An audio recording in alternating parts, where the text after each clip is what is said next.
Tu sais qu'au Québec, il y a un couple sur 10 qui a des problèmes d'infertilité. Ça fait beaucoup de monde. Puis toi, tu as été la première personnalité publique à oser parler de ça. Il n'y a personne vraiment avant toi qui l'avait fait. Ben, je me suis fait beaucoup critiquer à cause de ça aussi, là.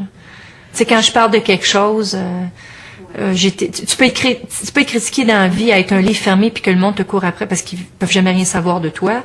Puis tu peux être critiqué aussi parce que tu fais le contraire. Mais tu sais, dans la vie, il n'y a pas des répétitions pour tout, là. Tu sais, tu veux pas dire, bon, on va commencer à parler doucement, à impliquer les gens, commencer à les apprivoiser un peu pour... Tu sais, à un moment donné,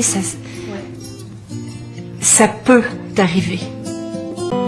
Peut-être que moi, je pensais que d'avoir des enfants, c'était facile. Ouais. En me disant, tu sais, mes parents, ils ont eu 14 enfants. Pour moi, il n'y avait pas de limite. J'arrivais à tout faire. Puis là, j'avais besoin d'aide. Je me sentais un peu mal. Comment ça, je peux pas faire un enfant? Comment ça, je peux pas avoir un enfant? Comment ça, nous autres, on peut pas faire ça? On s'aime. Ouais. On s'aime plus que les autres, là. On est le couple qui s'aime le plus au monde. Comment ça se fait? Mais il faut que je vous avoue qu'à quelque part, après 3 ans, 4 ans, je me suis dit, faut pas que je sois bébé gâté non plus, tu sais. Peut-être que ça ne nous est pas donné à nous. Peut-être qu'on a trop de choses. Peut-être qu'on est trop chanceux. Dans la vie, oui, on peut pas tout avoir. Puis je me disais, ben, peut-être qu'il faut se dire, le gars, on n'en aura pas d'enfants ensemble. 5 ans plus tard, René tombe malade. Et là, c'était pour moi le son de cloche. T'as-tu compris que t'en auras pas, là? Oui.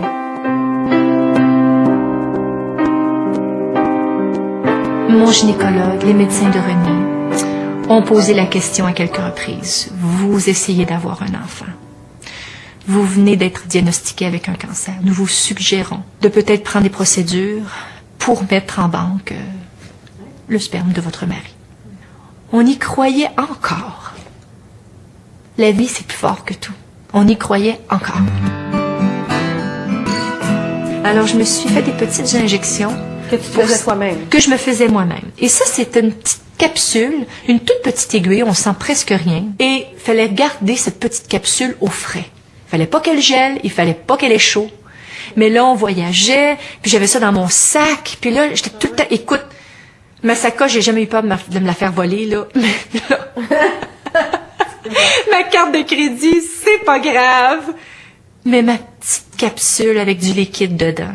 Et puis, je me piquais comme ça sur la petite cuisse. Bon, je savais pas trop, je chantais rien. Je me disais, ça va où, cette affaire-là? Ça va-tu vraiment voyager dans mon corps? Il me semble que c'est rien. Il me semble que je devrais le boire. Il me semble que je devrais... Tu sais, il me semble que c'est pas assez. Et là, tu sens les ovaires gonflés. Ouais. Alors, il faut pas faire de mouvements brusques, commencer à faire de la trampoline, là. Okay. Il faut comprendre aussi que ton corps est en train de changer. Alors, les ovaires grossissaient, c'était comme... On sentait vraiment comme 2 petites ballons d'eau, là, qui étaient très gonflées. Ça faisait pas mal, mais je sentais que c'était là. Puis là, je me disais, ben écoute, ça marche, cette affaire-là. Quand il a retiré tout ça, moi, je me rappelle pas d'avoir rien senti. Okay. Tout des ovules. Et là, j'espérais juste qu'il y en ait, là, des ovules. Et il y en avait 16. C'est bon. Ben, j'étais contente, on est 16 chez nous. Alors, moi, j'en voulais juste une, je me disais. Ouais. Mais t'en as 16. Là, il y en avait 16. Ouais. Puis là, ils m'ont dit, on va mettre tous ensemble, et en espérant que ça prenne. Que ça soit fécondé. Que ça soit fécondé, tout ça. Et on va vous appeler. Ça devrait prendre 3 jours.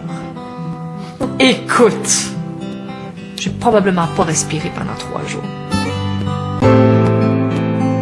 Le docteur Ackerman, mon gynécologue, est arrivé le 7 pour une prise de sang. Et le lendemain, est arrivé encore pour une autre prise de sang. Et je me rappelle, je mangeais des toasts. Je prenais mon petit déjeuner et pris ma prise de sang. Le téléphone sonne. Dr. Ackerman répond. Hold on 1 second. Céline, téléphone du Dr. Rosenwax. Ah, Dr. Rosenwax. Moi, j'étais comme, Je prends le téléphone. Il me dit pas bonjour. Congratulations. You're pregnant.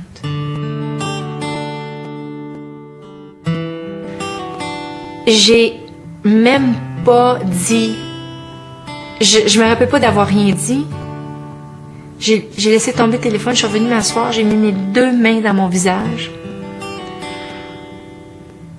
Puis là, il a mis ce speakerphone. Là, ma sœur Linda pleurait, Alain pleurait, mon beau-frère, son mari, René, moi. Je pleurais tellement, là. Je le croyais pas. jour pour jour. Le 8 juin, René s'est fait dire qu'il n'avait aucune trace de cancer à ce moment-là. Jour pour jour. Jour pour jour. Ça a été plus grand que la vie pour nous autres. Ce moment-là était... Il n'y avait plus rien que j'avais fait dans ma vie qui était important. C'était le premier jour de ma vie. Puis là, le jour est venu où... T'as passé l'écho. Passé l'échographie, en espérant de voir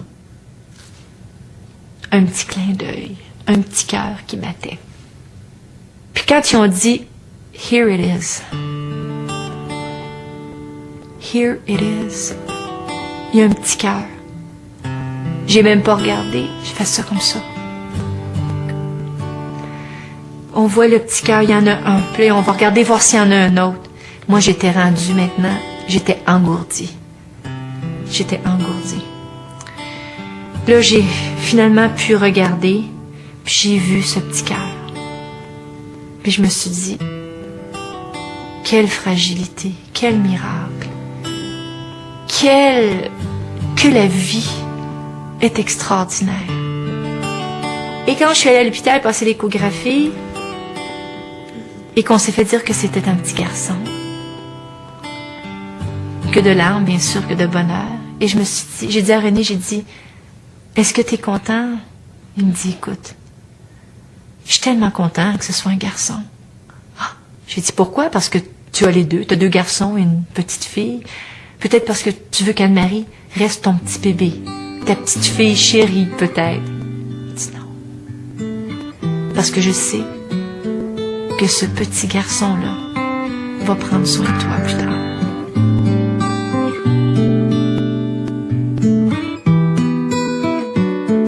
Je ne pense pas que lui pensait de pouvoir aimer encore à ce niveau-là. C'est ça le miracle de l'amour, c'est ça le miracle de la vie. Quand tu as parlé de l'embryon congelé il y a quelques années, tu étais, encore une fois, la première à parler de ça. Les gens ont fortement réagi, ils ne comprenaient pas c'était quoi. Et pourtant, les couples qui sont en clinique de fertilité, la plupart du temps, ils ont des embryons congelés. Oui, pratiquement tous. Ce qui est arrivé dans notre cas, c'est que nous en avions beaucoup. Nous en avions mis 3. Et là, les autres étaient plus ou moins forts. Mais là, il y en avait un, celui-là, 2 jours plus tard, était aussi fort. Ceux qu'ils ont mis, les embryons qu'ils ont mis en moi avaient 3 jours. Oui. Celui-là est allé jusqu'à 5 jours. C'est ce qu'on appelle blastocyste. Ces embryons-là qui existent, on peut les congeler. Si la première fois, ça fonctionne pas, on a peut-être une chance, sans repasser à travers toutes ces piqûres et ce cheminement qui est beaucoup demandant, on peut reprendre les embryons qui sont existants, congelés, les décongeler et les réimplanter à nouveau pour faire un 2e ou un 3e essai. Alors, nous avons un embryon de 5 jours qui est congelé. Il y a du monde qui mérite d'avoir des enfants qui ne sont pas capables d'en avoir. Puis il y a du monde qui ont des petits et qui ne devraient pas en avoir. Qui est barouette de un bord puis sur l'autre puis qui n'en prennent pas soin. Puis qu'il y en a qui mériteraient de se faire donner des sous et des encouragements jusqu'au bout parce que c'est des gens d'amour, des gens de rêve, des gens qui deviendraient parents extraordinaires puis qui n'ont pas cet appui-là. C'est un peu injuste, non?